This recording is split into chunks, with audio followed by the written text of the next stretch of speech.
Olá, meu amigo, minha amiga, sejam bem-vindos a mais um Portal do José, nesse nosso Brasil que, depois do Carnaval, está retomando as suas atenções para as pautas da política, economia, da nossa realidade concreta. E dentro desse contexto, o tema que está chamando mais atenção é uma manifestação que está sendo convocada agora para a Avenida Paulista, no próximo dia 25 de fevereiro, pelo ex-presidente da República, o inelegível, alguns dos seus apoiadores implicados criminalmente e também por supostos líderes religiosos que, de fato, são líderes políticos, líderes partidários, porque essa é a função que eles estão desempenhando. É a crônica de um desastre anunciado. Porque nada que possa acontecer nessa manifestação acarretará algum resultado positivo para o bolsonarismo, para a figura do inelegível e para essas pessoas que estão implicadas criminalmente. E essa manifestação, que é uma grande miscelânea, ele poderia ganhar um título, né, como sendo uma espécie de picareta, pseudo-gospel golpista, que vai reunir essas pessoas todas e outros incautos que apareceram ali e que ainda não estão implicados criminalmente, mas podem pegar a sua senha para entrar nessa fila também. Eu vou conversar com vocês sobre o que está acontecendo, as contradições, por que essa coisa não irá dar certo em hipótese nenhuma, mas antes de mais nada, quero convidar você que está chegando agora no nosso portal e não nos conhecia, para que você se inscreva aqui conosco, conheça também os nossos outros vídeos. Se você gostar, compartilhe, recomende, não se esqueça, dê o seu joinha, o seu comentário e, se puder, se inscreva aqui também no nosso clube de membros. Tá legal? Você que é muito bem-vindo e muito bem-vinda. Bom, vamos aqui aos temas, né? Tem situações muito interessantes que estão acontecendo aqui no Brasil. Em primeiro lugar, eu já conversei com vocês aqui muitas vezes, né, quando as análises que nós compartilhávamos aqui no nosso portal apontavam que a figura do inelegível iria para a cadeia assim que ele perdesse a imunidade, assim que houvesse uma troca no comando da PGR, assim que eles fossem expostos diante de muitos crimes, isso está se confirmando e essa visão ela está sendo cada vez mais compartilhada por vários segmentos na sociedade brasileira. Até os remanescentes da direita mais orgânica, vamos dizer assim, como a gente vê nas vozes aqui do veículo da Jovem Pan, por exemplo. Aqui o título é: Bancadas do PL no Congresso veem possibilidade de prisão de Bolsonaro. Em cima vem: análise, ala do PL vê risco de prisão de Bolsonaro. Então, gente, isso está sendo já debatido de uma forma absolutamente normal, porque algumas rupturas, né, aconteceram para impactar que esse tipo de percepção seja vista, inclusive, pelas pessoas da direita, né? O começo dos enfrentamentos, o não recuo do ministro Alexandre de Moraes diante de todas as ameaças que ele sofreu, do Supremo Tribunal Federal e agora com a Procuradoria-Geral da República, né? A democracia aqui do nosso país, ela venceu esse golpismo. Agora está na hora dessas pessoas prestarem contas, né? Bom, e aí a tática que sobrou para essa gente é a tática do desespero. Mas alguém desesperado já não está raciocinando muito dentro de parâmetros de racionalidade. A pessoa está indo pelo instinto de sobrevivência. Isso se reflete, inclusive, nas ações jurídicas, né? Vocês imaginem só, a figura do inelegível, que dificilmente recebeu não na vida, né? Ele receber nãos dos seus advogados, dizendo: olha, a coisa está preta para o teu lado, tá? Você vai entrar pelo cano. E ele diz: olha, faça alguma coisa, não interessa, vão também para o combate. E aí apelam, né? Bolsonaro pede afastamento de Moraes de investigação sobre suposto golpe. Olha só, então, primeira nomenclatura aqui, né? Não é suposto golpe, né? Pela tentativa de golpe, porque não há suposição alguma, né? Há uma realidade concreta. Então, um deslize aqui da manchete, né? E essa história não vai colar, como a gente já conversou aqui várias vezes, né? Porque se toda vez que alguém ameaçar um magistrado, né? Fizer com que haja um impedimento ou suspeição desse magistrado, a gente não teria bandido nenhum julgado no Brasil e no mundo, né? Então não vai colar, enfim, mas eles estão tentando ali fazer o que podem. E aí a gente chega aqui a algumas situações muito curiosas.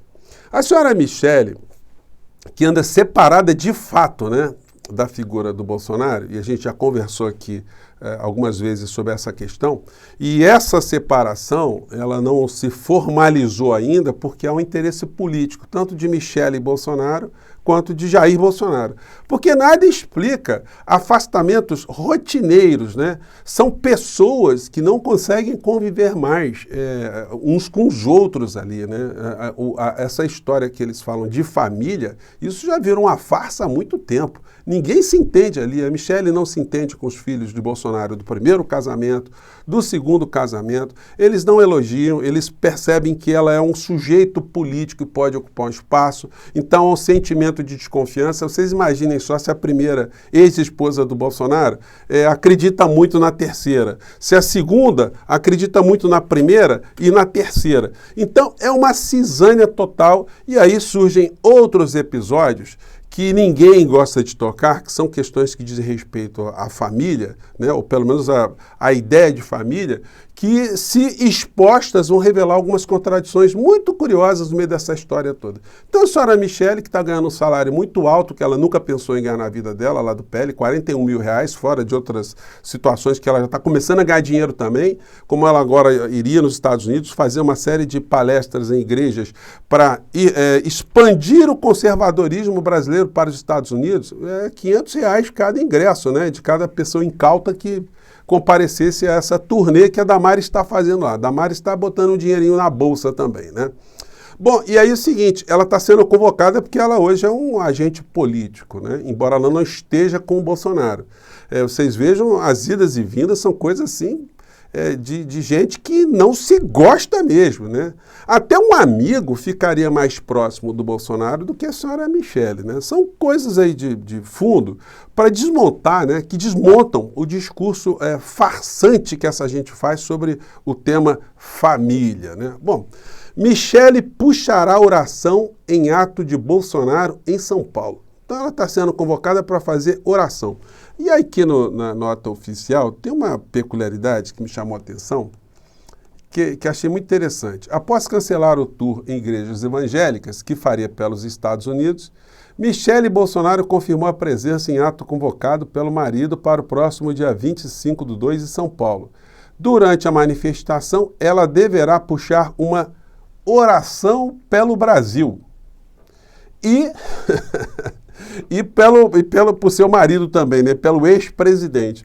Então, vejam só como é que a matéria está sendo colocada. E assim, ela vai defender o seu marido, vai dizer que o marido é inocente, que o marido nunca cometeu crime nenhum. Não, ela vai fazer uma oração pelo Brasil, né? E se dela, vai encaixar ali o inelegível na situação, porque pega mal, né? Se ela não fizer alguma coisa.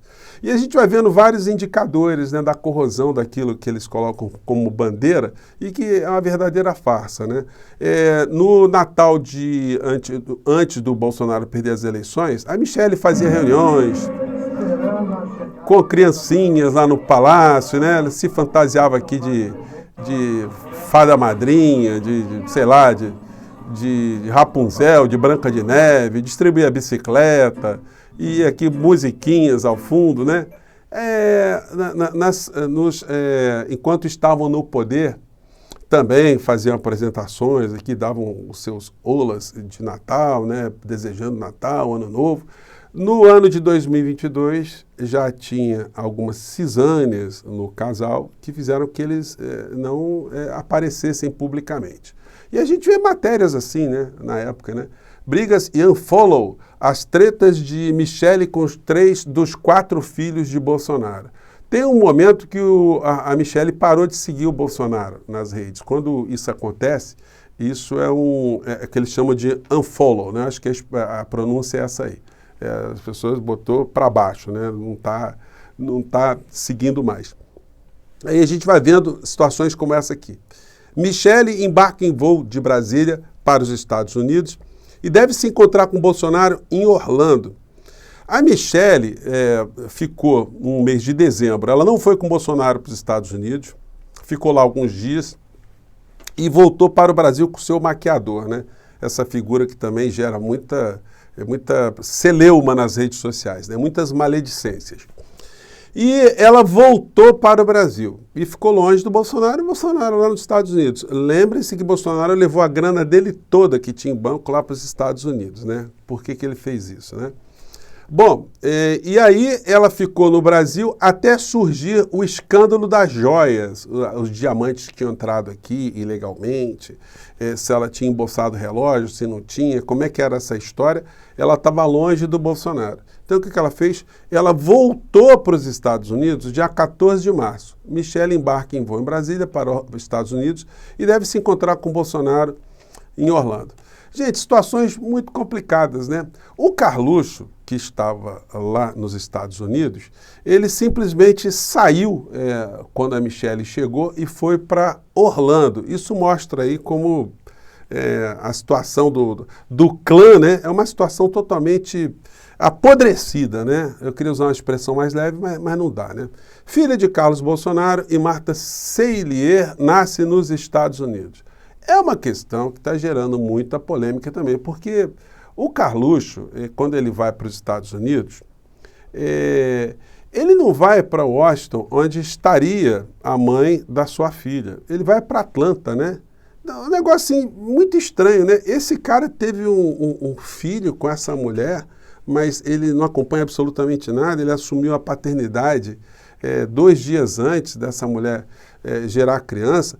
É um negócio complicado, né? E já comentei aqui com vocês, e por que surgem todas as maledicências e interpretações? Porque no período que ele poderia ter tido uma relação sexual com essa mulher, ele estava no Rio de Janeiro, pelo menos ele estava marcando presença na Câmara Municipal do Rio de Janeiro nos meses de maio e junho. Então, como é que essa criança nasceu, né? E aí a maledicência aumenta porque no período em que poderia ter havido ali a relação sexual com a mãe, quem estava nos Estados Unidos era exatamente o senhor Jair Bolsonaro no dia 8, 9 e 10 de junho. Então, algumas situações elas fornecem combustível suficiente para acontecer esse tipo de situação. E aí dá para essa gente ficar falando em família, eles vão ter que mudar o discurso, né? Não dá para dizer mais Deus, pátria e família. Vai ser só Deus e pátria.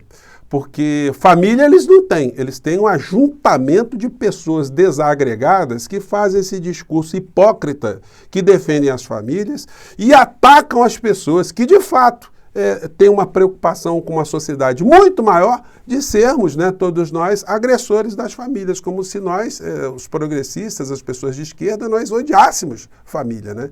Então, essa é a contradição que precisava ser exposta, né? Agora, hoje tem um Twitter aqui da Gleisi Hoffmann que vai na linha daquilo que eu tenho conversado com vocês, dessa manifestação, essa espécie de micareta, picareta, pseudo-gospel golpista, né? A Gleisi disse o seguinte: é estarrecedor ver Bolsonaro convocar um ato em defesa do Estado Democrático de Direito, que ele nunca respeitou e tentou abolir em sua fracassada tentativa de golpe. É chocante ver a mídia normalizar esse chamado e o próprio ato, tratando como coisa normal sem conotação crítica. Direito de defesa deve ser garantido a todos, e Bolsonaro terá a oportunidade de exercê-lo, em condições que foram negadas a outros na história recente. Mas não há nada de normal quando a democracia e a liberdade de expressão são invocadas pela boca de quem quis destruí-las e de quem atentou contra esse mesmo Estado democrático de direito que agora invoca. Vamos lembrar quem é Bolsonaro. Aí ela coloca ali uma série de questões que a gente sabe, né? Que defendeu a ditadura, que foi o presidente que montou o gabinete do ódio, montou a BRIM paralela, tentou fechar o STF, convocou desfiles de tropa em Brasília para intimidar a Câmara, e por aí vai. O roteiro é longo, né? E a fala de Gleisi Hoffmann também se une à minha e de tantas outras pessoas aqui nas redes sociais que mostram o golpismo que está por trás dessa manifestação. Portanto, ela tem que ser minada agora, ela tem que ser exposta para as pessoas que vão para lá, para que eles não se convertam naquilo que a gente sempre comentou aqui no nosso portal. O exército dos canjicas, né? Do conto de Machado de Assis, o alienista, que queriam ali destituir o líder o dono, né, do manicômio, a Casa Verde, o Simão Bacamarte, enfim. E no final todos se deram muito mal. E a gente pode ver essa história, né, nas palavras aqui dessa criatura. Esse é o propósito. Filmada com ministros é uma dinâmica de golpe. Assista a reunião para ver onde é que tem golpe. Ele prendeu gente para ver se pressiona psicologicamente e fala contra Bolsonaro. Apreendeu os telefones de Bolsonaro. No final, não vou nem colocar muito, no final ele pede a destituição do ministro Alexandre de Moraes e a prisão dele, né? Esse é o propósito. Então, isso aí é crime. E isso tem que ser denunciado, tem que ser enfatizado por todos nós, né? Eu vou voltar a esse tema novas vezes aqui, porque é o desastre anunciado, isso não tem como dar certo, não. Eu fico por aqui, gente. Um grande abraço. Mais tarde eu volto. Tchau.